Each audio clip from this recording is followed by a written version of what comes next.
네, 기도하겠습니다. 하나님, 감사합니다. 오늘 하나님의 말씀 통해서 하나님이 주시는 권세와 능력으로 하나님의 이 모든 사명을 감당할 수 있도록 주께서 성령으로 역사하여 주시옵소서. 예수 그리스도의 이름으로 기도합니다.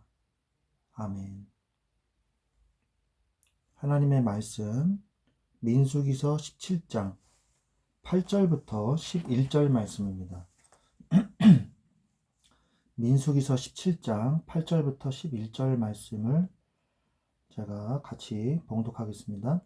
이튿날 모세가 증거의 장막에 들어가 본즉 레위 집을 위하여 낸 아론의 지팡이에 움이 돋고 순이 나고 꽃이 피어서 살구 열매가 열렸더라. 모세가 그 지팡이 전부를 여호와 앞에서 이스라엘 모든 자손에게로 가져오매 그들이 보고 각각 자기 지팡이를 집어 들었더라.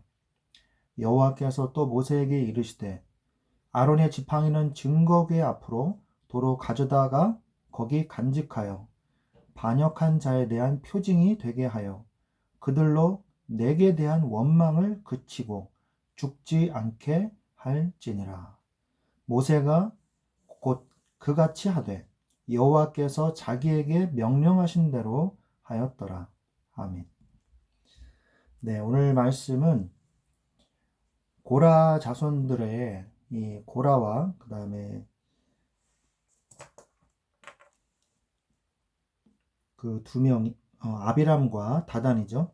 그리고 250명의 지휘관, 그리고 14,700명의 연병으로 죽은 이 모든 사람들, 이러한 사건으로 인해서 하나님께서는 다시 한번 모세와 그리고 아론의 제사장직에 대한 권위를 신적 권위를 세워주시기 위해서 각 지파의 모든 지휘관들에게 지팡이 12를 취하고 그 사람들의 이름을 각각 그 지팡이에 이름을 써라. 그리고 다 가져와라. 말을 하죠. 그리고 이제 레위의 지팡이는 아론의 이름을 써라. 라고 말을 합니다. 그러면은 이제 지팡이가 13개죠. 이 지팡이 13개를 회막문 안에서 내가 너희와 만나는 곳인 증거궤 앞에 두라. 그러니까 지성소죠. 지성소 안으로 들어가서 그 안에다가 지팡이 13개를 이렇게 갖다 놓으라는 겁니다. 그래서 그대로 증거궤의 장막 안에 여호와 앞에 그걸 두죠. 그리고 하룻밤이 지납니다. 그리고 이튿날 오늘 성경 읽은 내용입니다. 이튿날 가보니까 아론의 지팡이만 싹이 난 것뿐만이 아니라 꽃이 폈어요. 살구 열매가 또 맺어졌어요. 그러니까 이거는 누가 봐도 하나님의 절대적인 권위와 하나님의 능력이라는 사실을 부정할 수가 없는 거죠. 그런데 이 지팡이는 뭐를 의미합니까? 이 지팡이는요, 이들이 지휘관으로서 가지고 다니는 이 권위의 상징이거든요, 이 지팡이가. 그런데 이 지팡이는요, 또한 죽어있는 나무란 말이에요. 살아있는 나무를 생가지를 꺾어다가 만들면 안 돼요. 이 지팡이가요, 금방 부러집니다. 이게 물기가 말라야 돼요. 그래서 죽은 지 오래된 나무여야 됩니다. 그래야지 딱딱하거든요.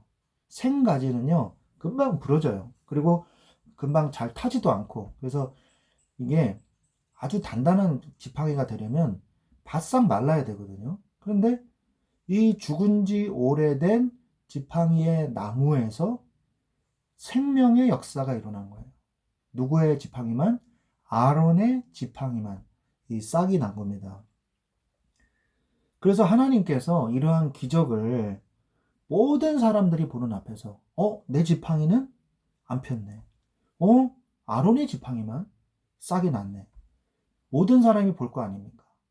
그러면은 하나님이 인정하신 이 아론의 이 제사장으로서의 이 권위와 모세의 제사장으로서의 이 권위를 내가 순종해야 되겠구나 라고 증거로 삼기 위해서 그것을 다른 지팡이 말고 아론의 지팡이만 증거궤 앞에다가 갖다 놓으라고 말씀을 하시는 내용입니다. 하나님은요, 우리가 망하기를 바라는 하나님이 절대 아니세요. 하나님은 우리가 구원받기를 원하세요. 사실 이스라엘 백성에게 하나님께서 내가 저들을 다 멸하고 너로 말미암아 다시 시작하리라 하신 그 내용이요, 2번인가 3번인가 있습니다. 하나님은 그런데 그렇게 하지 않으셨어요. 충분히 그러고도 남을 죄를 이스라엘 백성은요, 많이 졌습니다. 출애굽 이후에. 그런데도 하나님은 이스라엘 백성을 끝까지 위로하시고 끝까지 살려주셨어요. 그리고 살 길을 마련해 주셨어요. 항상 그랬습니다. 14,700명이 죽을 때도 이 향로를 가지고 그들의 죄를 속죄했지 않습니까?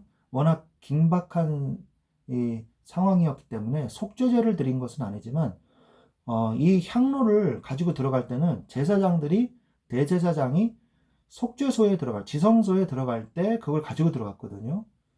그래서 급박한 상황 속에서 그 향로를 가지고 들어감으로 인해서 죽음을 면했단 말이에요. 이 사람들이요.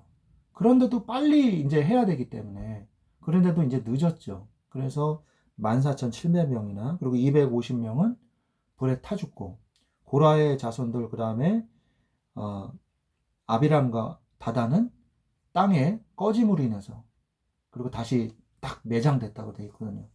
그러니까 그것을 보고요, 굉장히 큰, 이스라엘 민족이요, 굉장히 큰 충격을 받았습니다. 그러니까 이제 그 충격으로 인해서 이스라엘 백성이 다시 들고 일어났을 때 연병이 또 돌았죠. 그것으로 인해서 또 고통당했단 말이에요. 자, 그런데 하나님이 아론의 지팡이가 싹이 나고 꽃이 펴서 살구 열매가 맺어지게 하는 사건을 일으키게 하신 이유는 이스라엘 민족을 살리게 하기 위해서란 말이에요. 살리게 하기 위해서. 자, 그런데 이스라엘 백성은요, 이 하나님의 뜻을 깨닫지를 못합니다. 민수기 17장 12절 13절을 보면 이스라엘 자손이 모세에게 말하여 이르되 보소서 우리는 죽게 되었나이다. 망하게 되었나이다. 다 망하게 되었나이다. 죽게 되었다, 망하게 됐다, 망하게 됐다 3번을 얘기해요. 그러면서 가까이 나아가는 자, 곧 여호와의 상막에 가까이 나아가는 자마다 다 죽사오니 우리가 다 망하여야 하리까. 아직도 충격에서, 아직도 그 원망에서 벗어나지를 못하고 있습니다. 우리는 우리에게 어려움이 왔을 때 빨리 자신을 겸비해서 바라보고 하나님 앞에 서야 돼요. 그리고 뭘 회복해야 돼요? 원망과 불평이 아니라 감사를 회복해야 돼요. 감사를 회복해야 됩니다. 어느 순간에서 어떠한 어려움이 온다 할지라도 감사를 회복하십시오.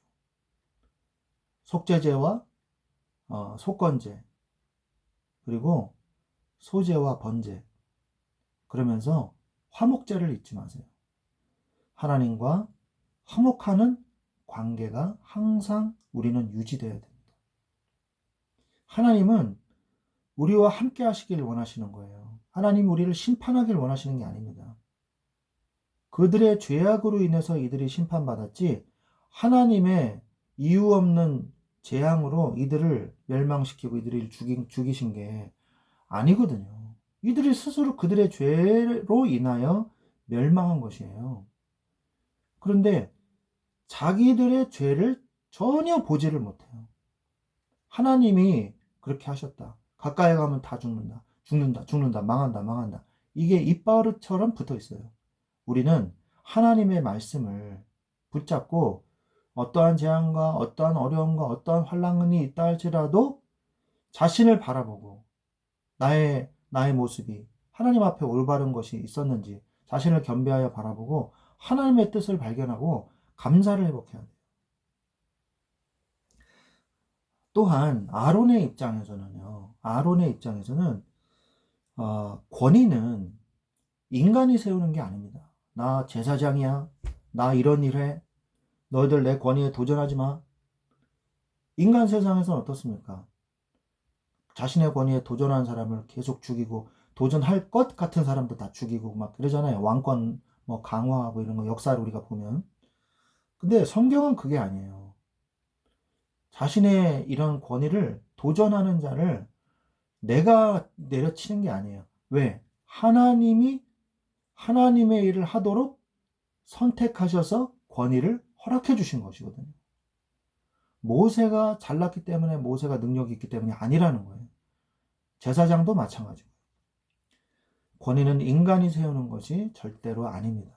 그리고 하나님이 우리를 부르신 것이 콜링이 소명이 맞다면 하나님이 나를 부르셨다. 그게 정말 확실하다면 날 부르셨어. 이건 맞아. 이게 확실하다면 걱정할 필요가 없어요. 왜? 하나님이 그에 맞는 능력과 권세와 권위를 주시기 때문에 그렇습니다. 하나님은요, 일을 시켜놓고요, 아무것도 주지 않고, 대가도 주지 않고, 할 능력도 주지 않는 그런 하나님이 아닙니다. 그런 하나님이 아니에요. 하나님이 부르셨다면 그 부르심에 걸맞는 직책과 직무와 권위와 능력을 부어주십니다. 이 사실을 믿어야 돼요. 그리고 항상 언제나 우리가 두 번째로 일을 해야 될 때는 따라서 하나님의 일을 하는 것이기 때문에 하나님의 일을 할 때는 언제나 엎드려야 돼요. 내 능력을 하려고 하면은 내가 죽습니다. 엎드려야 돼요. 모세가 아론이 그들이 불평하고 원망하고 반역할 때마다 어떻게 했어요? 엎드렸어요. 이게 바로 하나님의 직무를 맡은 자의 자세입니다. 무슨 일이든지 어려움이 생겼습니까? 하나님 앞에 엎드리는 자가 되십시오. 하나님께서 그러면 어떻게 해야 하는지 알려주실 것입니다. 하나님의 능력으로, 하나님의 권위로, 하나님의 일을 할 때에는 하나님이 그를 책임지십니다. 제사장의 직무, 말씀 이제 18장에 또 나옵니다. 왜? 이 이스라엘 사람들이요, 자신에 대한 어떤 그런 권위에 대한 도전들을 하나님께서 단돌이 해 주시잖아요. 권위를 세워주시잖아요. 그 다음에 어떻게 해야 될까요? 제사장들에 대해서도 다시 한번 단도리를 해주셔야 되거든요. 정리해 주시고 네 권위가 뭐고 네 직무가 뭐고 너는 뭘 조심해야 되고 알려주셔야 된다는 거죠. 그래야지 또 죽는 일이 발생하지 않으니까요. 하나님이 생명을 소중히 여기시고 이들이 죽지 않도록 굉장히 노력을 많이 하신다는 것을 우리는 성경을 통해서 우리는 계속해서 확인하고 또 확인할 수 있는 것입니다. 그래서 하나님 앞에 엎드리고 하나님 앞에 물어봐야 돼요. 그러면 하나님이 해결해 주십니다. 자, 그러면 세 번째. 하나님이 그러면 말씀을 해주세요. 오늘 말씀해 보니까 이렇게 해라 저렇게 해라 말씀해 주시잖아요. 지팡이를 12지파 다 가져오라 그러고 아론의 지팡이도 가져와라 말씀해 주시잖아요. 그래서 아론의 지혜, 모세의 지혜가 아니라 하나님의 판단과 하나님의 지혜로 이제 능력을 나타내시는 것이죠. 그래서 그대로 하면 됩니다. 하나님이 가르쳐 주신 대로. 사실 우리의 인생도 마찬가지입니다. 우리의 인생도 하나님이 인도하시는 대로, 하나님이 가르쳐 주시는 대로, 하나님이 나를 이끌어 주시는 대로 가면 돼요. 우리가 더 이상 그 무엇도 필요하지 않습니다. 하나님이 하시는 만큼만, 하라고 하시는 만큼만 하면 됩니다. 오버하면 안 돼요. 모세가 우리가 뭐 나중에 나오겠지만 모세가 오버했거든요. 그래서 어려움 당했잖아요. 결국 가나안 땅에 못 들어갔잖아요. 그러니까 하나님이 하라고 하시는 만큼만 그대로 하면 돼요. 그게 바로 하나님의 소명을 맡은 자, 직무를 맡은 자의 중요한 이 덕목이라는 것입니다. 그래서 우리가 정리를 하자면 이스라엘 백성의 입장에서는 하나님은 우리를 살리려고 하신다는 거예요. 하나님은 우리를 살리려고 부르셨고 그리고 감사를 회복해야 된다는 겁니다.